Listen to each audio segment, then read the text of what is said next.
young girl for Jade, but it was the wife of Dr. Reginald Saunders. I think you and I just do that like on the break a lot. Sometimes I sing it to myself. Just that part. Doctor. But it was the wife of Dr. Reginald Saunders. And also in that skit, there's like that one fadeaway laugh, like the one person in the crowd that laughs so hard. Yeah. That's you. That's me. If I had seen that live, I would not be able to control myself. I agree. I thought it's hysterical. Yeah, I agree. A good classic SNL moment.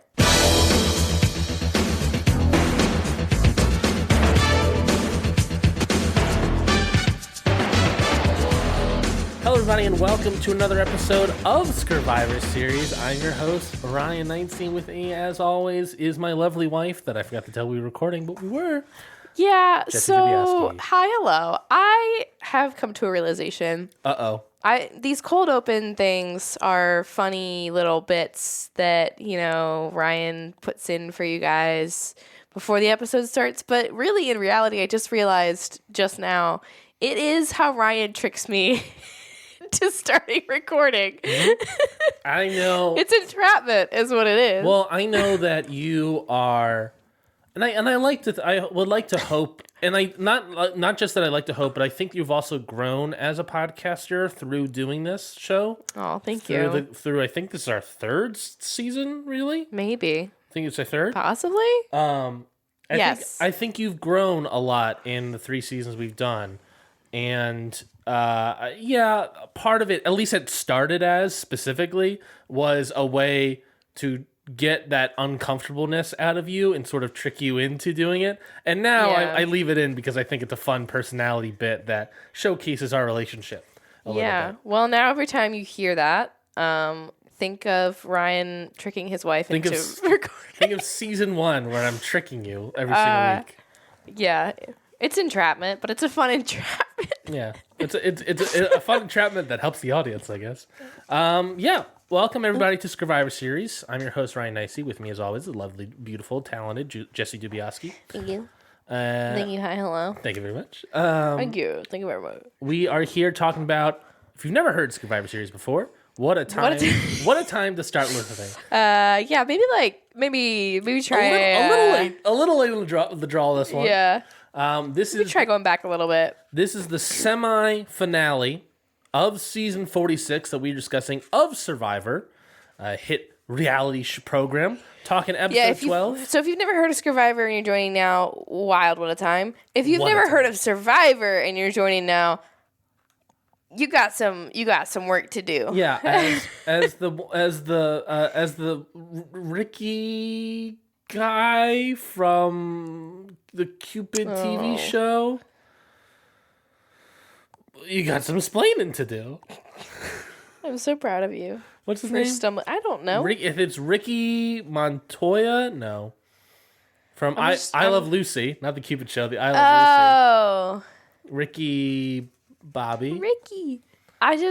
What is his name? God, now I'm blanking. I think it's like a Spanish or Hispanic last name because I believe he was Cuban, if I recall correctly. Yes.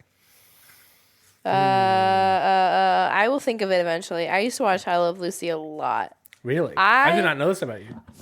Freaking love that show. Okay, what? So something you may learn about me is, I was a Nickelodeon kid, right? No, you weren't. No, you weren't. No, you weren't. I was a Nickelodeon Disney kid. Explain. I was Nickelodeon, like Drake and Josh Nickelodeon. So like iCarly. No. Just Drake and Josh? No, like that before iCarly. Oh, that era. Yes, like that era of Nickelodeon. So like maybe middle school, like late. Were you a Degrassi person? No way. Kind of not. Degrassi. I did watch Degrassi, but I didn't keep up with it because it came on at a time of day that I think like I was rarely ever watching TV. Mm-hmm.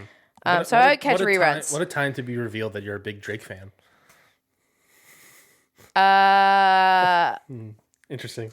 Telling. I just remember the episode where he got shot. Yeah, because then he's in a wheelchair for the rest of the show. So before so that's why some Nickelodeon. I'm not a Nickelodeon kid because like I didn't really watch Nickelodeon. No, famously, infamously in our household, it's a conversation of how I wasn't allowed to watch SpongeBob. Yeah, how little SpongeBob you've seen. But here's the point of this conversation.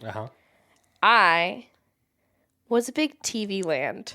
Oh my fan. God! Big Nick at Night kind of gal. George Lopez show. I watched the Andy Griffith Show. I watched I Love Lucy. I watched Mr. Ed. How did this not come up in episode 1 with Hunter and Tevin? I don't know. You were a big what was the horse? Andy Griffith. No, what was the horse? Mr. Ed. Mr. Ed? You watched Mr. Ed? Yeah. Well, I was a big TV Land kid. And this wasn't like forced on me. My mom watched some of it and then I loved it and I watched loved I Love Lucy. This is both mind-boggling and makes perfect sense. Famously, I joke around about how old you are, and the fact that you grew up watching TV Land, I Love shows from the 50s, 60s. You grew up on that, and meanwhile, I'm watching. I want to say voluntarily, I was allowed to watch Disney and like Nickelodeon. I wasn't allowed to watch SpongeBob because my cousin was allowed to watch SpongeBob. So my mom was like, "Okay," and they lived with us. Were you allowed to watch Danny Phantom? Or was that too, I loved Was that too occult because of ghosts? No, I loved Danny Phantom. That was one of my shows. Mm-hmm. But I also primarily watched TV Land. So this is upsetting. This is such an upsetting. Wow, it's both upsetting and so baffling how accurate this. It's also like the reason I like Drake and Josh. So many plot lines of not so many. There's a few plot lines in Drake and Josh that are like basically parodies of I Love Lucy episodes. Do you remember the one where they had to do the sushi? Yes. Factory? That's an I Love Lucy episode. Yeah, I know that one. I know that. There's a couple that more. GIF goes around on Twitter every once in a while. I can't remember what the other ones are, but they're not as direct as that one. That's not shocking that I Love Lucy, Drake and Josh is a I Love Lucy spinoff. That's spinoff, but they took inspiration from a couple episodes. So well, you also have to think like the writers of of Drake and Josh, like that's probably what they grew up on. Yeah. That's for sure. Yeah, so it makes sense. Draw from those comparisons. Why not? I am an old lady. Whew. Sorry, y'all. I just dropped a bomb on him. We've been together for 7 years, and I just dropped that information. Our anniversary, since we've dated, passed, and now I'm just finding out that you were a big TV Land. I think I've mentioned that I loved the Andy Griffith Show. Maybe because they made a reference to it, and on this podcast. No, on in this season of Survivor. Hunter and Tevin's alliance was the Andy Griffith alliance. But I don't think you mentioned it on this show. I think I said something like, because they named themselves characters, and I was like, nah, they're more of like a, I feel like I said one of them is more like a Barney. And you were like, Barney? And I was like, yeah. From Andy Griffith Show. Maybe. I have no idea. We gotta move on. Anyway, carry on. I am shocked and amazed and appalled, quite frankly. Where do we begin? Episode 12 is what we're talking about today. Survivor, semi-finale, final 6.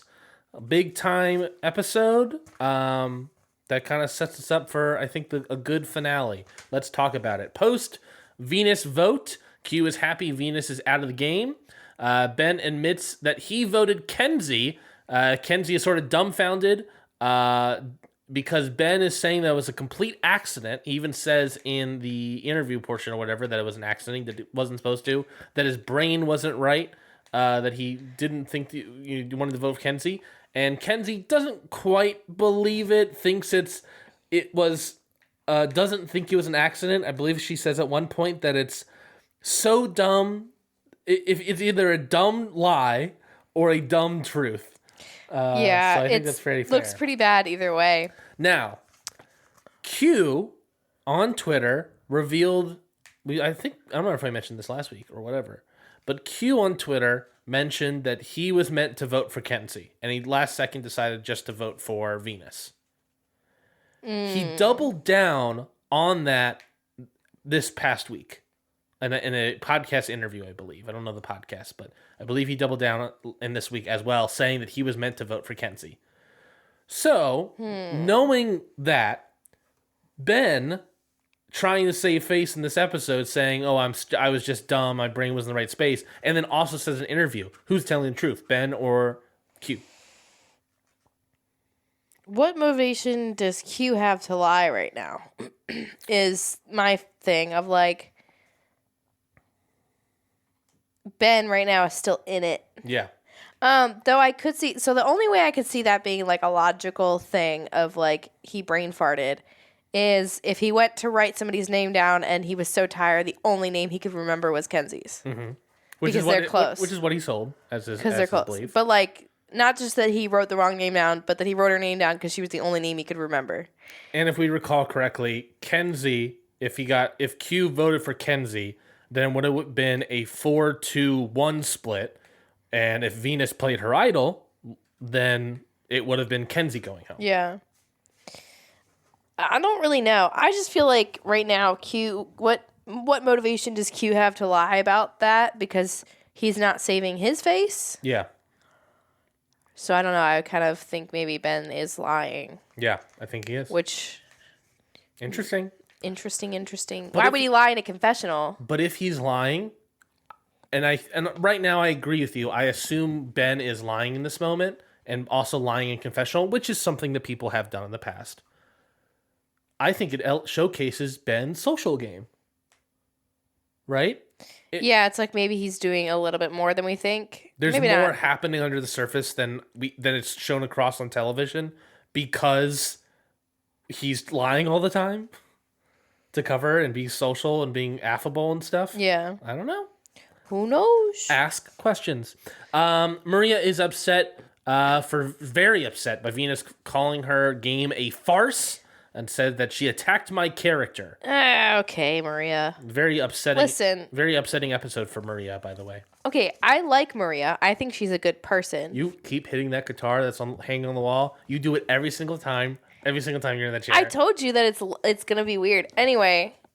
I've never hit it. Only you. Yeah, I'm gonna knock this thing off the wall. I try to warn you. It's your guitar. That is fair. We had it driven down from Maryland for you specifically, and you're gonna knock it off the wall. I'm leaving this all in. Go on. What do you think? What do you think about Maria? I think she's a good person. I mean, from what I've seen, I don't think she's a bad person. You did sort of agree with Venus by saying what her pizza picking thing. That's what I'm getting to. My apologies. I think she's a nice person. I do think that her explanation was bullshit and she needs to own it or just let people tell her that they don't like her explanation and let it roll off her back. Because it's not an attack necessarily on her character. The way she explained it was a bold-faced lie. Or was like a huge contradiction. Like, just don't explain it. Yeah. I don't think that makes her a bad person. If she didn't say that, I think the whole thing could have gone off better. Yeah. I mean, it's still people could have been mad because Q was picked, but if she didn't say that and then do the rock, paper, scissors, I think people could have been better. Yeah. If she didn't preface it with saying I'm picking people who really need the nourishment and then continued to make Liz rock, paper, scissors for it against a person who just ate, that was pretty cruel. So do you have empathy for Maria in this moment? Not really. Ooh, I really don't. Like, I do like Maria. Again, I don't think she's a terrible person. I don't think Venus was calling her a terrible person. I think she was calling her out on something that was kind of a shitty thing to say. Mm-hmm. Just, that's all I'm saying. I agree with Venus. Ben wakes up in the middle of the night. He has another night terror. He sort of talks about how he hasn't been sleeping at all. I can't relate. Talks about, I don't have night. Well, you don't have night terrors, but you don't really sleep very well. Yeah, but did you know that I grew up with night terrors? I think your mom told me that. Yeah, fun fact about Ryan. Thank you for getting over those. Oh my god. I think about that every once in a while, and that's a concern that like I once had them, so I wonder if I would ever have them again in my adult life. Yeah. Or maybe I have them and I'm not vocal. I don't know. I don't think that's really a thing. Yeah, when I was younger, I used to have night terrors where I would but mine were, Ben wakes up in a panic attack. Mm-hmm. and he calls them night terrors. My night terrors as a child, because I did not fully understand what was happening, was that I would just be asleep but be actively screaming at the top of my lungs. Yeah, so that's fucking terrifying. Yes. And I've been in the room for one of, not yours. Yeah, obviously. But we went on like a trip with my youth group when I was younger, and one of our youth leaders, she had night terrors, and we were at a cabin in the middle of the woods. Mm-hmm. Shout out to that movie. Yeah. It was pitch black, and it was like again, we were in the middle of the woods in this cabin. Kind of on edge a little bit because it was our first night. We were all a little we were young, so we were like afraid of the dark or whatever. We all finally fall asleep, and she wakes up, I don't know if she was awake. Blood-curdling scream in the middle of the night. It was the most terrifying thing. I cannot imagine having one or being the parent of a child who has night terrors where you're screaming. It's terrifying. He talks about his previous night terrors of his life, and Kenzie, comforts him, and she talks about him. She's a good friend. In the morning, Liz reveals she pooped finally for the first time on day 22. Congratulations. Want to make note of that. That's a big milestone, okay? Based on that Liz description, it sounds like it was a big milestone. Charlie, hopefully she buried it deep. Charlie, do they have a toilet out there? I don't think they have a toilet. Where do they? But she also said she weighed herself, and she said she lost 5 pounds. I think I recall them that they do check like with medical every morning or something, and they do weigh themselves and stuff because they're trying to track and make sure they're not dying. Yeah. So I don't think they have a toilet, but I do think they can weigh themselves and stuff. I mean, they have to have some, because otherwise you're expecting all these people to dig a hole every time, not near a water source and all this stuff, and bury it. They probably do have like a privy or like I have no idea. A hole in the ground, maybe at least, that they all shit in. Charlie describes his options of getting Maria/Q out or go with them and get like Liz, Ben, or Kenzie out. And that's a really running theme this episode. We'll talk about that a lot more in a moment. We get to the reward challenge, and the reward is Chinese takeout. Do you feel like this season has been very cheap in its food? Like, there was Chinese takeout, there was pizza delivery, obviously there was a sponsorship of Applebee's. But I'm also thinking back, like, it feel like there was a lot more feasts in previous seasons. That also being said, there was that one episode where the reward was just one thing of chicken, if you recall. Oh, yeah. So maybe I take that back, but it just feels like, I don't know, maybe it is purposefully pizza and Chinese takeout because it's meant to remind you of home and stuff and actual life. It also... Which I do like. I like it if that's the angle. From a logistics standpoint, it might have something to do with that one of the players has food allergies, and they have to plan every meal so that if Liz wins, Liz can eat it. That might be true. Or it's something like Applebee's where it's sponsored so they can get multiple items and she can eat one of them. Yeah. I thought she couldn't eat gluten. So what's about the... She couldn't go on pizza. They had a gluten-free pizza. Oh, they did. Yeah. I really think that's probably driving a lot of the food decisions is they have to make sure that if Liz wins, she has something she can eat. The reward challenge is you have to race over some obstacles, get a bag, climb a ladder bridge, crawl under an obstacle, then do this sort of ball maze situation. I will say, audience, we watched the episode live on Wednesday, and then for whatever reason, we didn't record until Sunday night. I don't remember this reward challenge at all. But wait, so what was it? Race over an obstacle, get bag, climb ladder bridge, crawl under obstacle, then ball maze. This was individual, right? Yes. They had to do... Was it the one with the balance beam at the beginning? And then they had to untie the bag on the balance beam. And then they had to crawl under a thing. The ball maze was the one where they had 2 balls, right? No, that was the one with Venus. 50% of the population, I believe, has 2 balls. You think 50% of the population is men? Isn't that what the demographic is? 50-50? I think it's close to that. On the show or in the world? In the world. You think it's... Looking it up. What percentage of men in the world? Percentage of... Are you also looking it up? No. I'm literally While typing you're it doing in. this, I'm looking up the challenge so that you can know what it is. It's fine. I don't need to know. Okay, fine. It auto-corrected to... it auto-filled to what percentage of men in the world are circumcised. Fun answer, about a third. So, fun fact. As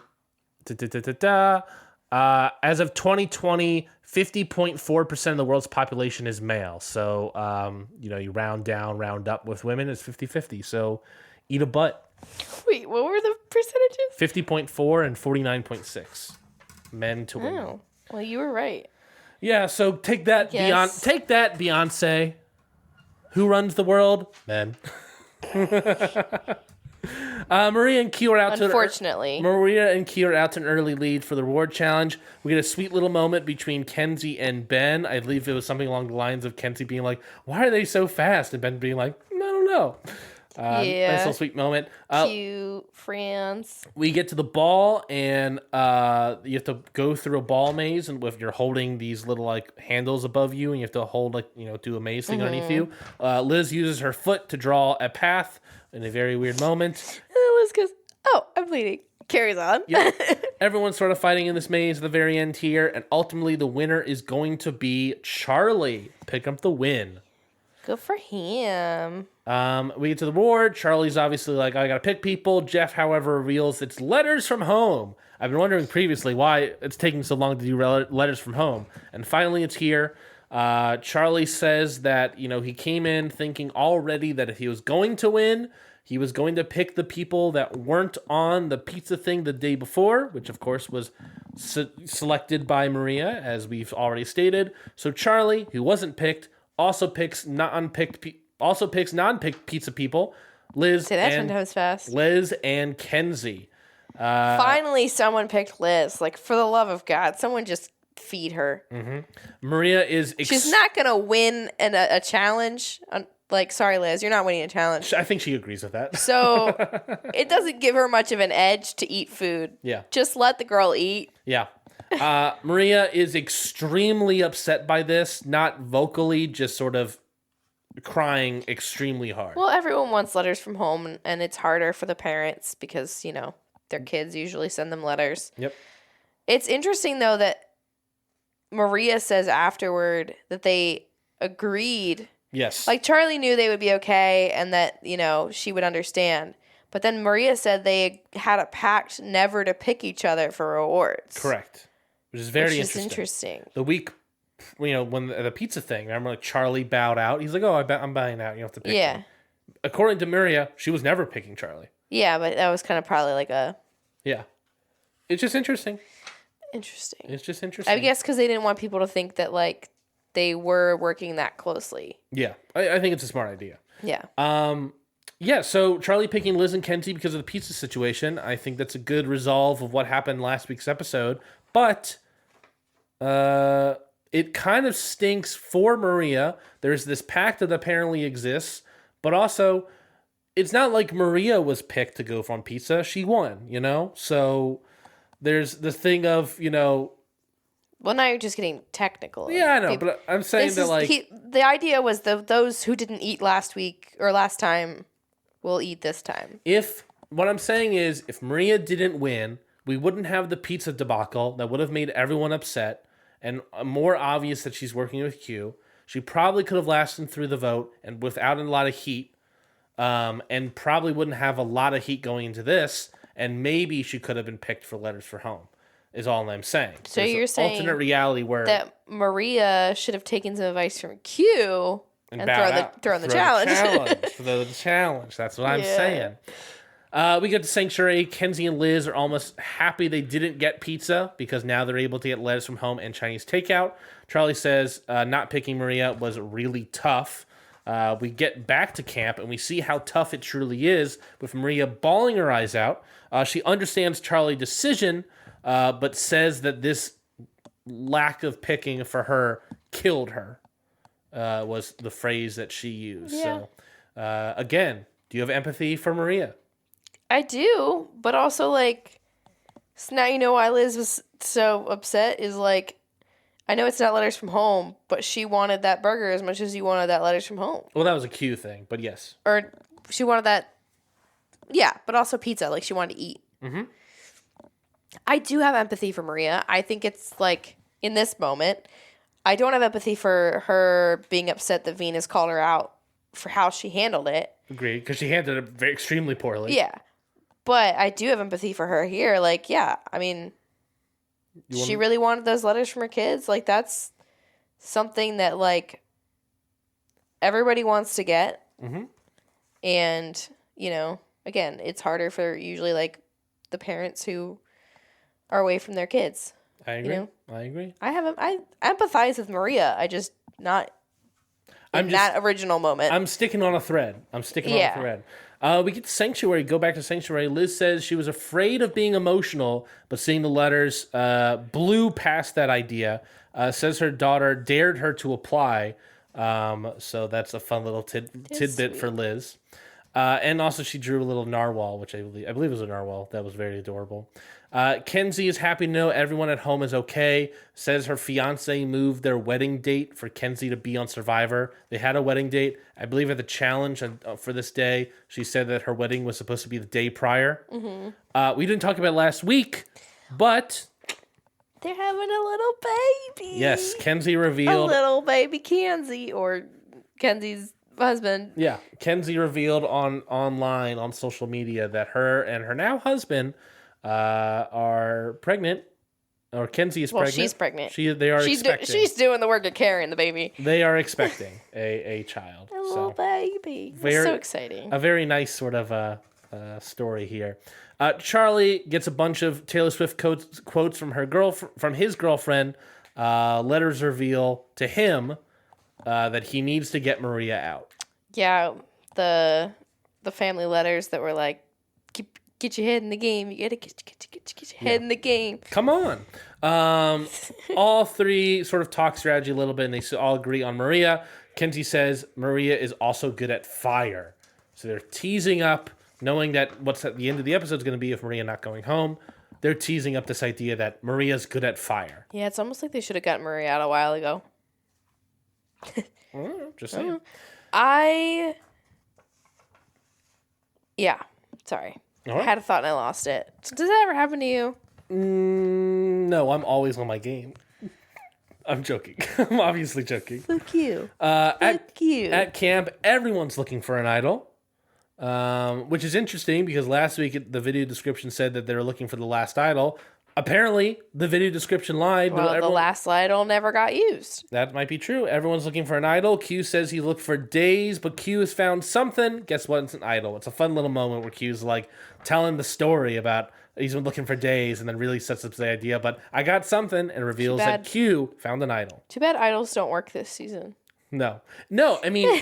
Yeah, if you want a fun fact about Survivor, if you find an idol, you can play it to not get voted out. Yeah. I wonder if they know that. I wonder if it doesn't. It probably doesn't say in the instructions. I think that might be. I think that's part of it. Q tells Maria pretty much immediately, even says so much that he'll play it for Maria. Is that a good strategic move for Q? To obviously tell Maria and then maybe if it came down to it, playing it for Maria. Do you think he's telling the truth that he would? No. Ooh. But I do think it's a good move for him to make her feel comfortable. She's the one that's keeping him in this game, and he's offering to keep her in the game. She should take all the heat. So, yeah. Securing a number one ally, I think, is what he's doing here. I think it's a good move. Maria pitches Liz to Q, doesn't think Charlie will flip on her, but then she sits there and says, but maybe I should get Charlie out. And we continue that thread. Charlie and Maria talk at the beach. This is a fascinating sequence, fascinating editing sequence. They both like forgive each other about what happened with the letters from home, but they both know in the interviews that are being intercut with the conversation at the beach that they both know they need to get each other out. But they also don't think that the other will flip. We see this moment of them talking, and they're almost like saying their goodbyes to each other on the beach. Oh my gosh, and they won't look at each other. And they won't look. They're both like nervously itching themselves. This is almost like the Austin D conversation. A little bit, yeah. Like, but weirdly more dramatic. Way more dramatic. And like, Because at this point, they're both planning to go for each other. At that point, it was Dee knowing that she had to go for Austin. Yes. And Austin just being like a fun little Labrador. Yeah, poor little boy. But here's the thing. Charlie is so naive to think that if he's thinking of going for Maria, but that Maria's not going for him. Both of them are naive. Yeah. But especially Charlie. Yes. Like, it feels very obvious that this person should be gunning for me. Yeah, if you're gunning for Maria, Maria's gunning for you. Yeah, but they're both they love each other so much that they're like, I'm going to break his heart and I need to get him out. And I know he's not going to do that to me. Both of them think that. Yeah, they literally said their goodbyes. It was fascinating. They both were saying their goodbyes and I don't know what they were thinking in their heads, but wild stuff, I got to say. We get to the immunity challenge. You have to climb a tower. Oh my God. Climb a tower and jump. This is the water one. They had to jump off. Yes, they had jump off. Then you have to swim and race over some obstacles, then solve a dolphin puzzle. Yeah. Yeah. This was one that I wish Mariah was here for. Because jumping off a platform, always fun. Maria is crushing the course. Then you get to the end with Maria and Ben fighting at the puzzle. I really thought Ben was finally going to win. Ben very close, but Maria sort of figures out, let me just put the dolphin together because that's super easy. Nails the dolphin. Yeah, he got hung up on the tail of the dolphin, and I was like, Ben, just move on. And she didn't. She went, just finished the dolphin, then got the rest of her last 2 or 3 pieces of the water, and Maria won. Maria gets the immunity win here. Charlie thinks, he says in an interview that Charlie thinks the next best bet is to voting out Q now that Maria has won. Yeah, it's unfortunate. Yes, because Maria 100% number one target for everybody. Kenzie so much so says that it's so hard to get her out because she keeps winning. Yeah, that's gonna be a problem. Kenzie and everyone else agree that it should be Q. Q and Maria talk to each other. Q pitches Charlie. Q pitches Charlie then to Liz and Kenzie. They both don't want to work with him. And then when they talk to Maria, they're just like, oh, yeah. They play dumb. They're like, oh, yeah, I mean, I guess it makes sense we should get Charlie. Maria buys into this. Maria thinks now that she has Liz and Kenzie, but little does she know Liz and Kenzie, because Q is involved in this plan and pitched it to them, that neither of them are interested in it. If Maria pitched it to them, maybe they would have been open initially, but because Q pitched it to them and they know it's a Q thing and he's involved with all this and they don't want to work with him at all, Maria can get no traction with these two. Yeah.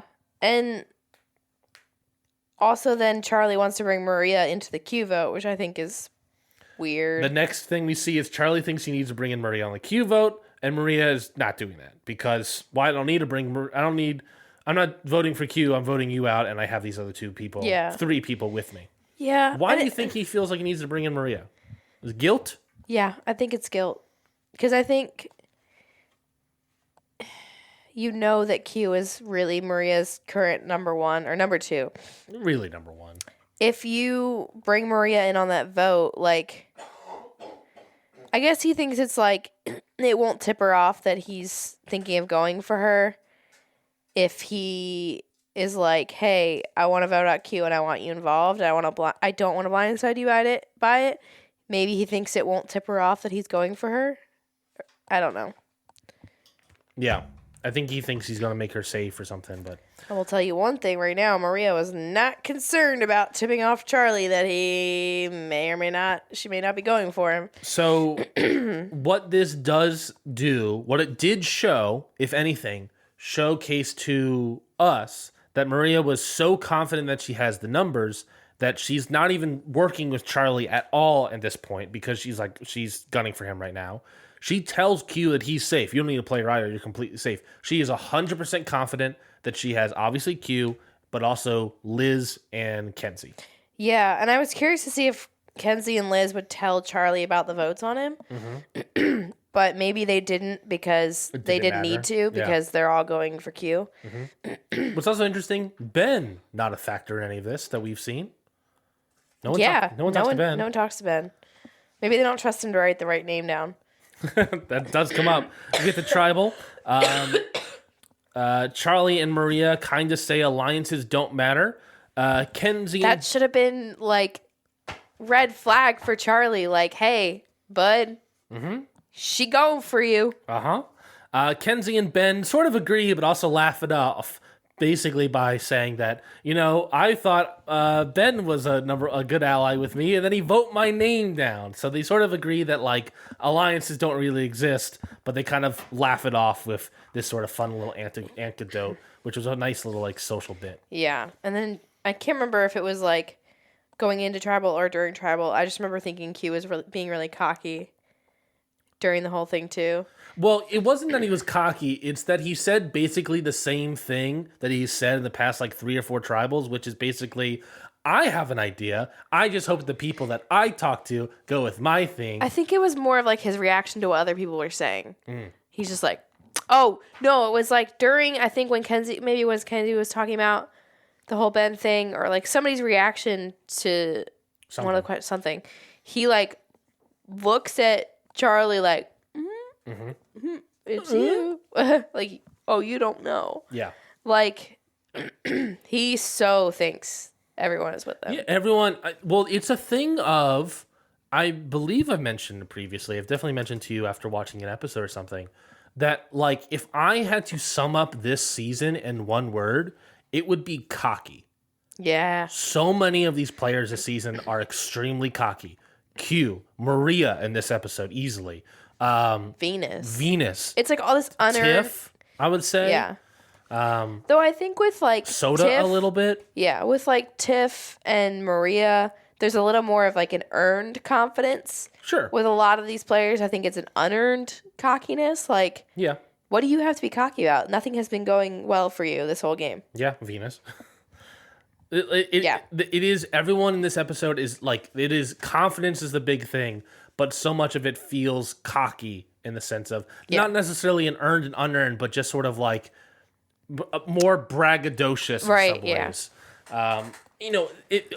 To me, it feels cocky when, by the way, Q gets 4 votes, Charlie gets 2. It's Charlie, Ben, Liz, and Kenzie all in Q. They show all the votes before Jeff shows it. They show everyone's individual vote, which was a wild edit to just show everyone's individual vote because they're playing up the idea of Q possibly finally playing an idol. He doesn't, so Q goes home. I had a thought about why they did that. Okay.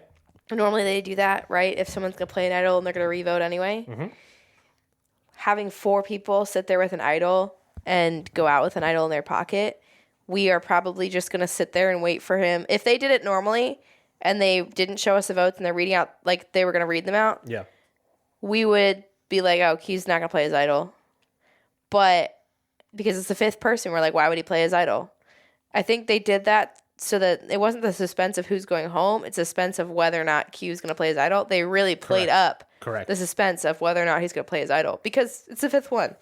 I completely agree. So I think it was more effective than the same thing we've ever seen of like, Jeff's about to read out the votes. We're like, is he going to play it? Is he not going to play it? Maria told him not to play it. Because once Q, if we didn't see this and Jeff just reads off the vote, if Q doesn't play it, then we know it's Q.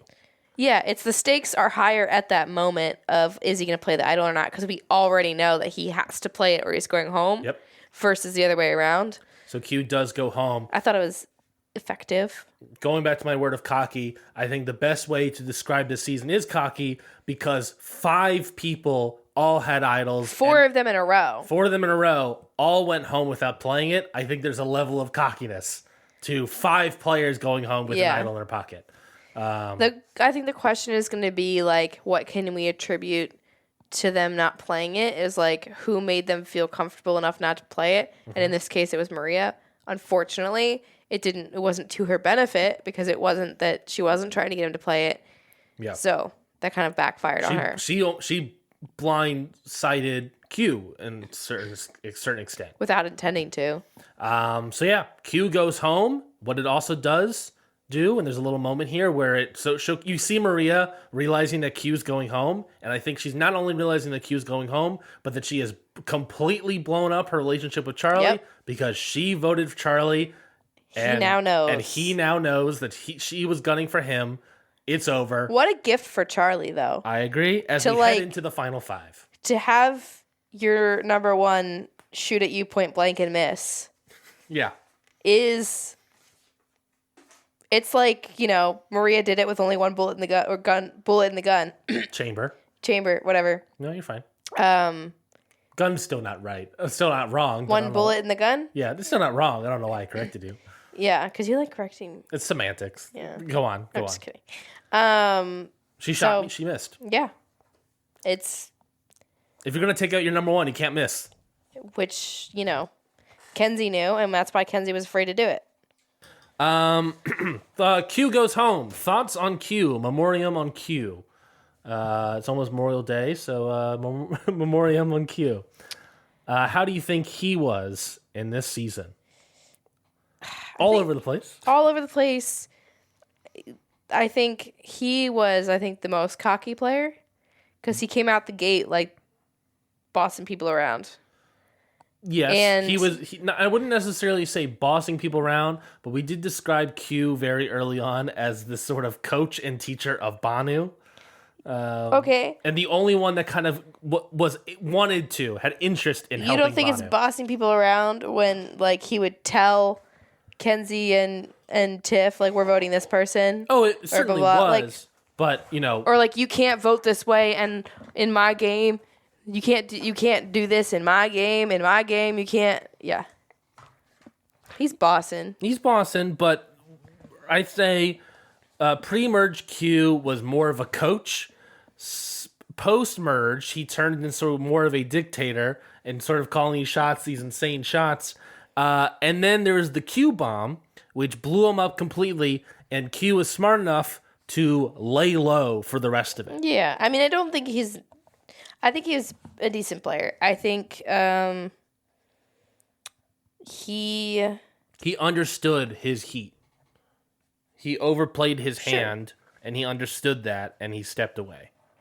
There's also the many potential quits that he had. I talked about how I thought it was always fake. Who's to say? For sure. Who's to say? But I don't know. I think Q was a fun character on my television screen. Would I have Q back on for another season? No. I might. He made for a lot of interesting television. His Coach Q moments with Banu, his sort of running the moment, the Q skirt, then the Q bomb, and then sort of laying low after that. I think he made a lot of good moments of television. So I would consider having him back for another season. I guess. I think... I like Q. A lot of people don't, to be fair. I think as a character, and as entertainment, I think there were... I would say there were more times where I was, frustrated by him than I was entertained by him. Sure. I think that's fair. I think that's a lot of people feel that way. I was a Q defender, and I'm an outlier in that regard. Q was also the last person on my team. Yeah, Ryan doesn't have a team anymore. I no longer have a team for this season of Scurvivor series. So however many points I get at the end of this episode is all I got left. Yeah. Is all I got left. So. And you're not going to like how the points shake out in this episode. You guarantee it? I don't... You're not gonna like it. No. So let's get to let's get to MVP first before we get to the points. Is there an MVP? Could we consider Charlie an MVP because he foiled Maria's plans? She was so confident. It's Charlie, Ben, Linz, or Kenzie. It's not Ben, unless you want to say some sort of social game for lying, but we're not confident that he was. Yeah. In the context of the show, he's not lying. Yeah. Right? Or Liz and Kenzie, maybe because they played dumb and convinced Maria were able to convince Maria that they are on her side, which convinced Q to not play his idol. Or Charlie the MVP for being able to sway Liz and Kenzie, or be able to keep. I think Liz and Kenzie were probably going to go for Maria anyways, right? Or Maria and Q anyways, right? True. Kenzie talked about how we can't shoot her shot at Maria because she's always winning, Yeah, but I mean, that kind of group mentality of like sticking together may have been helped by Charlie bringing them to the reward, and the three of them getting to have time together to solidify like this is what we're doing. We're going for Maria or Q. But granted, Liz and Kenzie were already probably going to go for Q, but having like confidence in the way that they were going to vote because they probably had that moment. But would he have picked Liz and Kenzie if it wasn't for Maria not picking them the episode before? You're not giving Maria the MVP for not picking them for pizza. No. I'm saying, does Charlie's thing matter as much because he only picked them because they weren't picked before? If it was Ben and Q, he would have brought Ben and Q by his own admission. True. That's... I think there's something there. So, I don't know. I have an idea. Liz or Kenzie? Like, pitch me like Liz or Kenzie as an MVP. I think Liz was a little bit better than Kenzie in the challenges. They both worked with Charlie in getting Maria out. When they were pitched to Q, it was Liz's idea to play dumb, and they both successfully played dumb and convinced Maria to that they were with her, and that ultimately got Q out because did that. If it wasn't for Maria, Kenzie, and Liz, Charlie would have gone home because Q probably or more likely would have played his idol. Is what I'm saying. What I'm arguing here. Okay. And Liz pooped. That sells it. That tears it. That tears it. But Charlie is, the big person here. But winning reward and everything else. I think you're right. I think the small things. It's definitely not Ben. It's definitely not Ben, Q, or Maria. No, but like the small things here really do make the difference because they didn't know he had an idol, but like you could assume maybe he does, or even then you don't want to tip off Maria that you're going for him. Yeah. So I mean that's a good argument for me. All right. Do you have an MVP? As much as I would love to pick my own person, you can pick whoever you want. I feel like you can pick whoever you want. Liz, maybe. I don't know. I feel like they're both kind of equal in that, except for that little bit of it being Liz's idea to play dumb. Though they probably both were going to, but... Sure. But one of them we can credit it to that, yeah. So, I don't know. All right. Do you have a person? I also wrote down a person, and I'm no longer picking them. Who is your person? I'll say after this bit. I'm going to say... You got somebody? Yeah. 3, 2, 1, Liz. All right. God damn it. Liz gets 10 points here. Specifically, I'm giving it, if it wasn't for Maria and Liz Kenzie and Liz convincing Maria that they were with her, and which ultimately led Q to not playing his idol, I think Charlie would have gone home here. I don't think Charlie was the mover and shaker of his own fate in this moment. No, he was not. I don't even know if he was aware. Exactly. We don't even know if he was aware. I think he looked genuinely surprised that there were 2 votes on him. I think you're right he genuinely surprised because he didn't think Maria was actually going for him. Yeah, I mean, I think he knew Q might vote for him. Yeah, he knew he was going to get 1 vote probably. But I think the second vote shocked him. Yeah. We don't know if he was told at all, and it seemingly wasn't. And like I said, I think you're right in saying that Liz and Maria was more fortified with Charlie with the letters from home, but if it was Liz and Q that weren't picked, he would have taken them, right? Yeah. So like it didn't matter. Who were you gonna write? I wrote down Charlie at first, and then through this conversation, I was like, no, it's actually Liz and Maria. Also, Liz and Kenzie. Another feather in their cap is choosing not to tell Charlie that Maria was going for him. Mm-hmm. I think was a great idea. Why? Because there's nothing he can do about it. Their plan is set. The 4 of them are going to vote Q. At least that they know the 3 of them are voting Q. Mm-hmm. The plan is set. There's no reason to make Charlie nervous. If Charlie knows that Maria's going for him, what is he going to do? He's going to freak out. He's gonna maybe tip off to Maria that he knows. He might, then maybe Q would have played his idol. He might even try to like switch things up. Like if you know that the two of you are solid and Charlie is solid against Q, and you think Ben is with you, why would you tell Charlie just to freak him out? That's fair. Well, I mean, Charlie also almost ruined the whole thing by telling Maria that, oh yeah, what do you think about Q? He was smart in saying that I don't think I have everybody. He was more saying like, I think I can bring in these people of going for Q, but he almost ruined the entire thing. It did solidify, the way he phrased it solidified with Maria, like, oh, he has no idea. Yeah. It made her feel more comfortable. I think if he had known, he would have maybe tried to go to Maria and tried to like go a little more convincing to vote Q. Yeah. In which case, Maria would have just told Q to play his idol. I agree. So I think it was very smart of them not to tell him. I agree. So, feather in their cap. Let's get to the points. Do we have to? Can I rescind 5 of the MVP points to give to Kenzie? That's your call, but I would say no. I'm not going to. Alrighty, we got my team. Let's just acknowledge here that I have 2 people on my team, and Ryan scored more points than I did. I got Ben with 8 points, cried on camera and survived the week. Kenzie with 13 points, chosen for reward, cried on camera, survived the week. So a total of 21 for me. Ryan, you have a team of Q.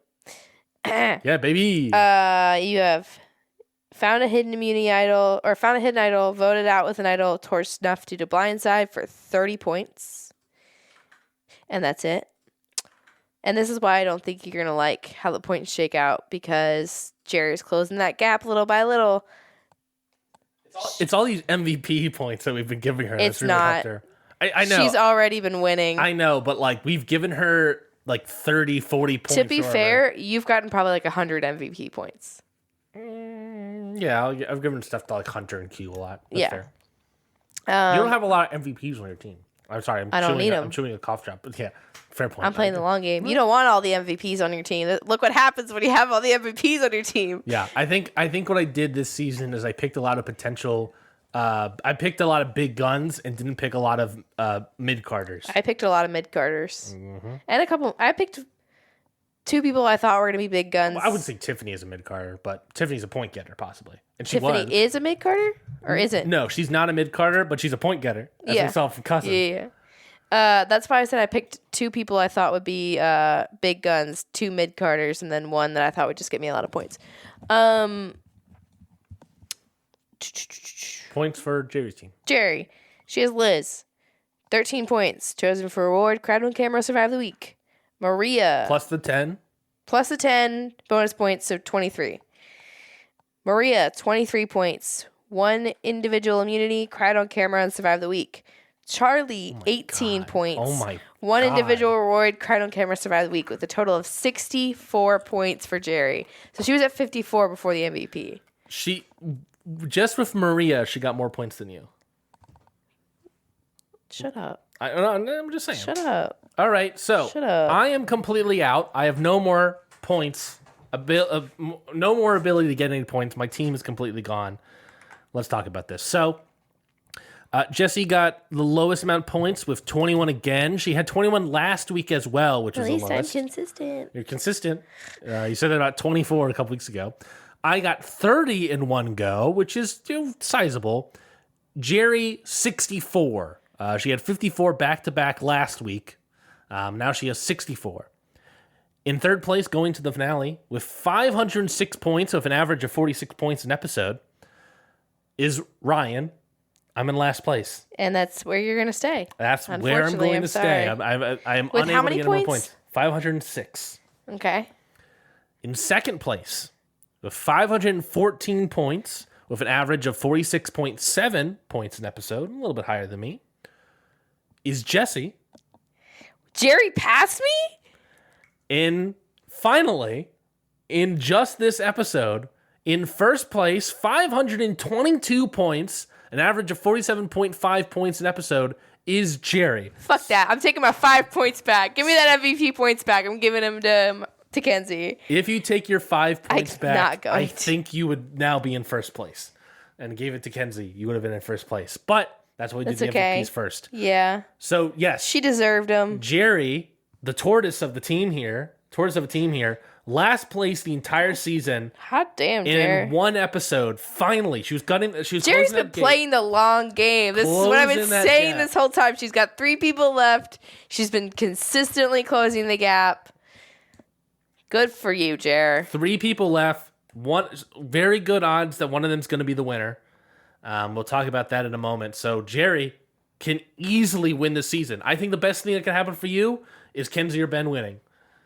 Quite honestly. Or both of them making it to the final 3, and then I get massive points for them both being there. Correct. And Jerry having one person in there. I think that's a solid final 3 is Charlie, Ben, and Kenzie, or Charlie, Ben, and Liz. Mm-hmm.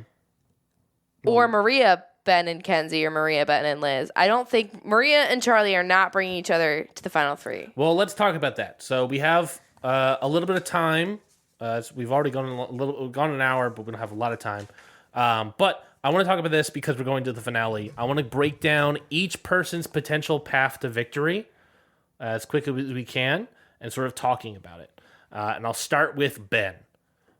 Ben's potential path for victory, I think, is insanely tough. During the off period here, during the not recording session, I've written down everybody who has won an individual challenge, whether it be reward or immunity. I don't know why I said it like that. Immunity. And I also wrote down whether or not a person was on the right side of the vote or the wrong side of the vote, a thing that weirdly matters sometimes. So, Ben, he has never won individual immunity or individual reward. Ben has been on the right side of the vote 5 times and the wrong side of the vote 1 time, Kenzie. So that's 6 votes made this season by Ben, giving him the correct percentage of 83.33%, the second to last correct percentage of the season. But here's the thing. This doesn't take the whole thing about the right side, wrong side of the vote. Sometimes you have to split the vote in case you play an idol. Sure. So sometimes you are on the right side of the vote in that you're in on the plan and you vote for the person that doesn't go home, but you are splitting the vote, so you're like in the majority still. Oh, I agree. But for some reason, people make a hubbubaloo about being on the right side of the vote, so I did a little graph here. For all you fucking people. I agree. So Ben, second to last, I think he has made the least amount of votes this season compared to the other final 5. He has never won individual challenge. What do you think Ben's path to victory could be? I'm going to be honest. Of the people left, I think Ben is the only one that I could say no fucking clue. No, yeah. Even Liz, I think, has something going for her. Yeah. Ben has been so background that it's either that he's so background because he's really good at hiding things, or that he hasn't been doing shit. He did win hide and seek. Got to keep that in account. Maybe that'll be is that his individual win? I won hide and seek. So yeah, Ben. Obviously, he cannot have Charlie and Maria in the finals. He's obviously not. So we're looking at a final of Kenzie, Ben, and Liz. I think for Ben to win, he has to really talk up his social game. And I want to learn more about how intentional his social game and what all these things were. But I don't know. I get the impression that this guy was a fun-loving dude. He's just living on vibes. Living on vibes a lot. And I don't know. Yeah. I really don't know. That wrong side of the vote, even then, would have saved Q. And so he wanted to work with Q.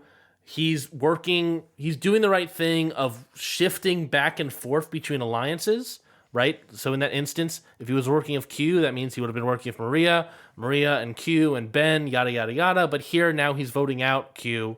So he's shifting back and forth through alliances a lot, which I think means he's a good social player. I'm just not sure how intentional, strategic he is, what his overall idea is. I think you're right. He's really in the background a lot.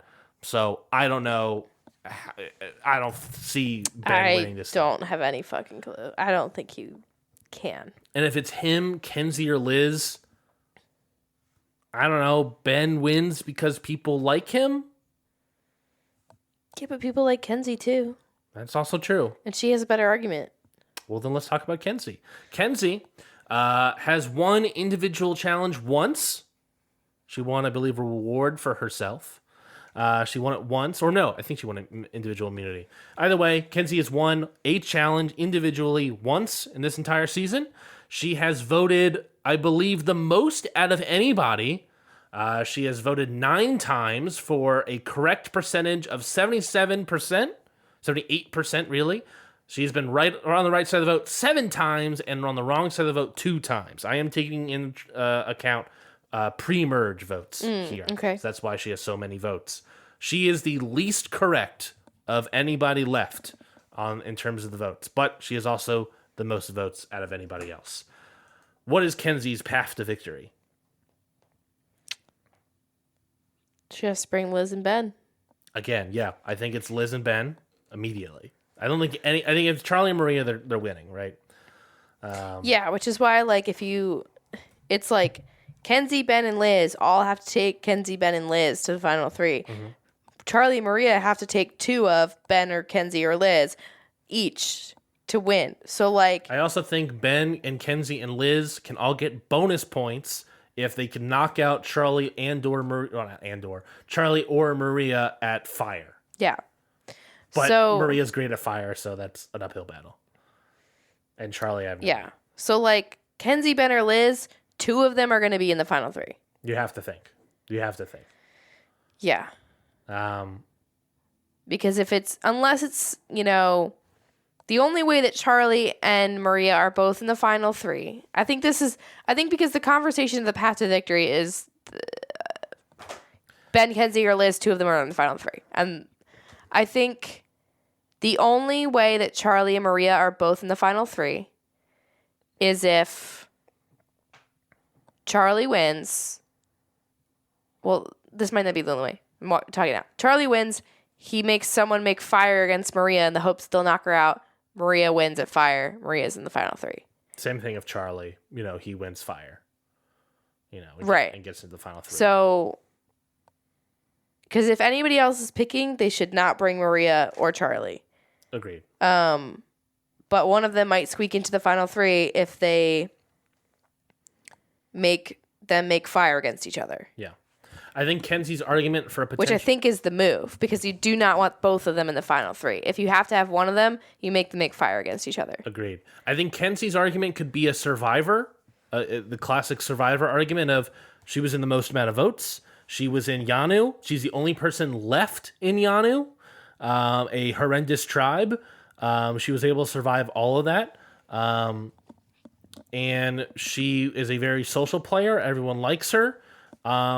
But obviously the biggest downside to her is, especially if she's next to Maria, is that she had an idea of voting out Tiff and Maria completely stole it. That's what I think, is that if Maria or Charlie ends up in her final 3, it has to be Charlie.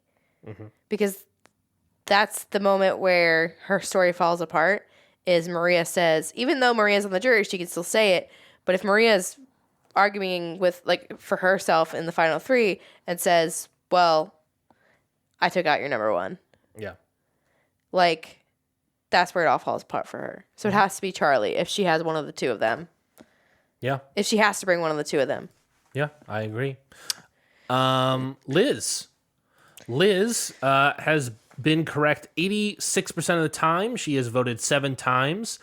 6 times were on the right side of the vote, 1 time on the wrong side of the vote, and she has never won an individual challenge.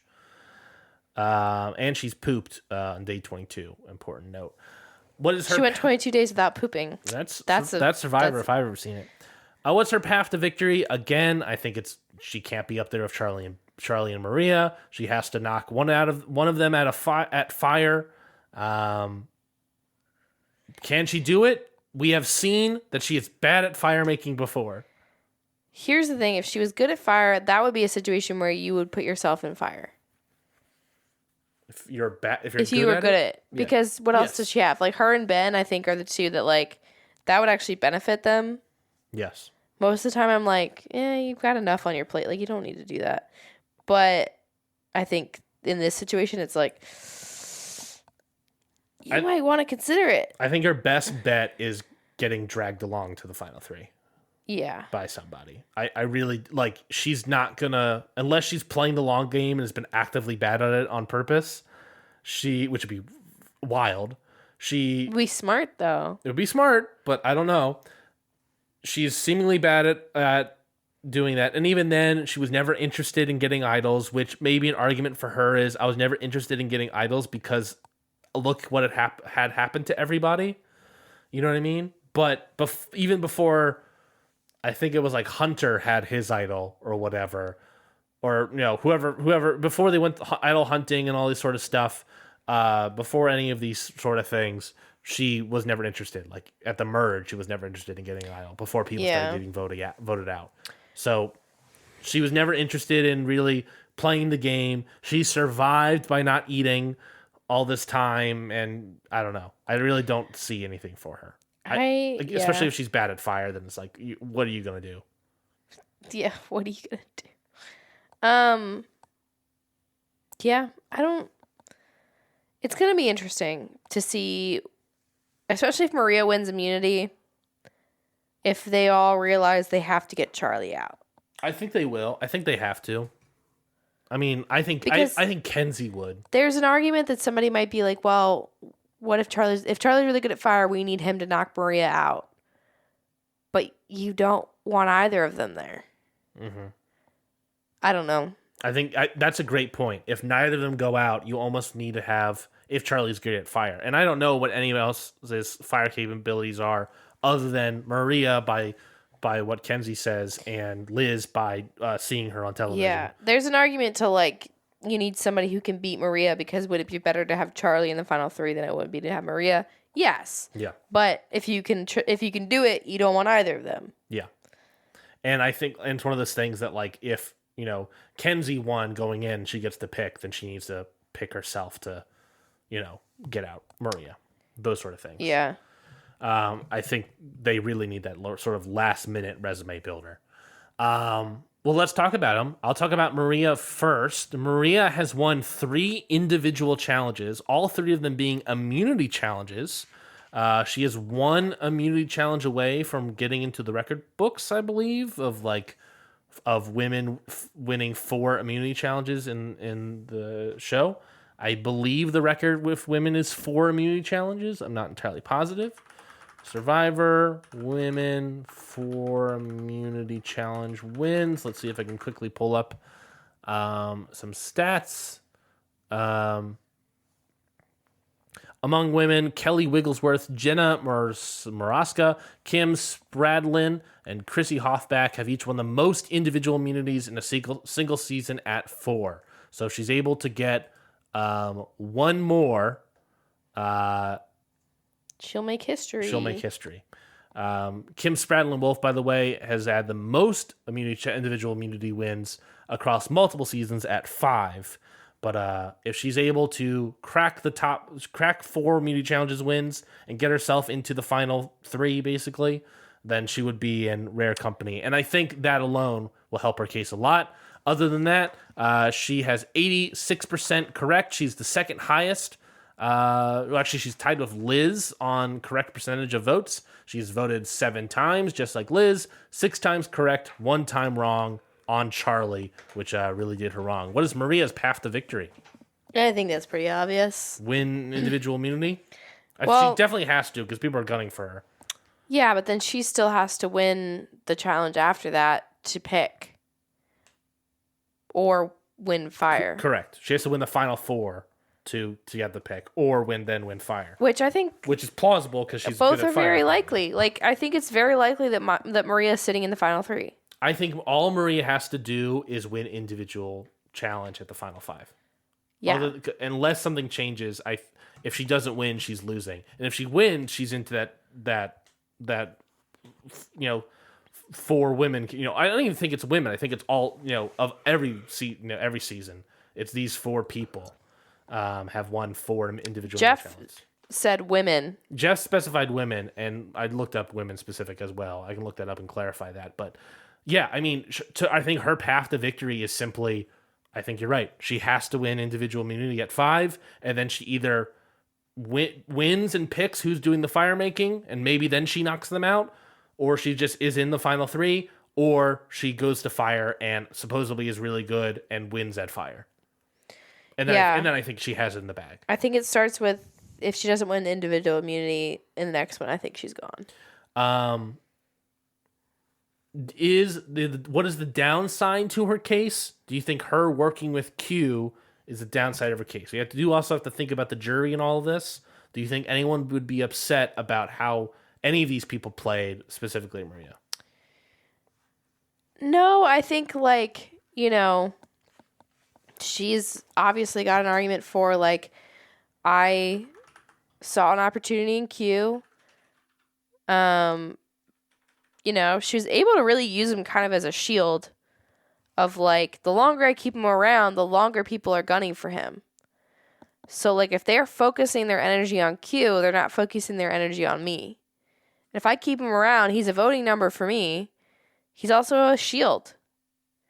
And oh, excuse me. I'm yawning. Sorry. And how dare you? I think, well, you weren't talking, so I had to yawn on the mic. I was looking stuff up. You know, I don't think anyone is going to be mad at her for taking an opportunity of a person who, like, you know, using Q as a number and a shield, a person who, like, used everybody else in the game. I think it's like karma for him, I guess. Mm-hmm. I don't think anybody's gonna be upset about that. Yeah. Most individual challenge wins in a season is 5. There are several men that have gotten 5. A woman has only gotten as high as 4. I believe it's 2, or like I said, 4 women have gotten as high as 4. And so Maria could get that as well. Charlie has also gotten 3 individual challenge wins. Maria can also clarify that she got the TIFF vote, so that was a good move from her. Mm-hmm. Charlie also has 3 individual challenge wins, 2 of which being immunity, 1 of which being reward. He is also voted the most correct out of anybody at 88%. He has been a part of 8 votes and been correct 7 of the 8 times. Charlie has, I think, those things going for him. If he gets individual immunity, he can help knock out Maria, and then it becomes him fighting probably for his life at fire. And if he wins there, I think he's got a case. I think all Charlie has to do is ensure that he's in the final 3, not with Maria, and I think he got the win. Yeah, I think so. I'll ask you this as the last question here. If Charlie and Maria are both in the final 3, who you have? Maria. Why? You're so immediate with your answer. You got to have a reason. I think Maria has more variety in her game of, like, not full, like, she, yes, had an alliance with Charlie, but she has made so many moves outside of that to, like, set herself up really well. She's had individual wins. She's had gameplay in terms of challenge wins. Yeah. She's had strategic moves where she's gotten out TIFF and gotten out other people. Multiple revenue streams here. Yeah, she's diversified her portfolio in the finals. And Charlie kind of has, but, like, has he utilized that really? He's not until now. Mm-hmm. Not until his last vote. I don't think he's really utilized any of that. Yes, I think there is an argument that Charlie has been Maria's second. Yeah. Not really that Charlie... It's not 50-50. It's not 50-50. I think Maria has made a lot bigger moves. And she's done well at individual challenges. And I think she's been a good enough social player with everybody. Charlie almost screwed up his whole gameplay. And I don't know. I agree. I'm Camp Maria. I think next to Maria, he looks like a second. Next to anyone else, he looks like, you know. Oh, number 1. Yeah. Yeah. He's definitely better than Liz and definitely better than Kenzie and definitely better than Ben. So I think it all comes down to he has to get Maria out at some point, and then he has to get into the final, ensure his final 3 without Maria. So yeah, I think that's it. I think that's this episode of Scurvivor series. I'm excited about next week's episode. We will be back to talk about the finale. We will schedule to make sure that we can try to get Jerry on to talk. If not, maybe we'll do some sort of bonus sort of thing where we talk of Jerry specifically and talk about the end of series, their Scurvivor series points. And that's it. Any things to take away for our listeners? Things to work on, things to aspire to, things to watch, things to be. Don't worry. Be happy. Yeah, very nice. If you're gonna do edge work, on your lawn, let's clarify. Maybe wear like a mask, especially if you're allergic to the pollen in your area, because Jesus Christ, my throat is killing me. Really? So, yeah, it is. So I think it's all the pollen from doing all the edge work and stuff. Did you take your allergy medicine? No, I actually haven't been taking my allergy medication.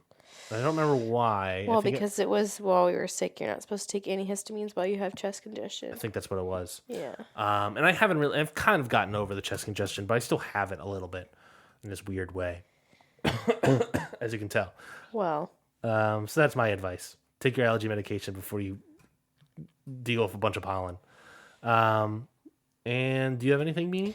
Don't sleep for 12 hours. Yeah, you slept for 12 hours. It's not great. Yeah, if you sleep regular amounts every day, every night. You know? If you sleep. I don't know if you sleep, but if you do. If you're interested in sleeping, I recommend sleeping 8 hours every night. I think 12 hours will make you groggy. Going 12 to 8 to 10 to 5 to I didn't mean to sleep 12 hours. I just hadn't slept the night before very much, and then I slept. I think when you sleep better than me, but your hours of sleep are so inconsistent that it is doing damage to you. Yeah. In a similar way that my lack of sleep and my bad sleeping is to me. Yeah. So I think that's the advice, folks. Consistency in sleep is way more important than hours of sleep, I argue. But I'm not a sleep doctor, nor am I an actual doctor. Not a doctor. That's it for this week's episode of Scurvivor series. Gonna get that. We hit our producing tag at the very end here. This is it for this week's episode of Scurvivor series. We'll be back next week for the finale of season 46. Until then, goodbye, everybody.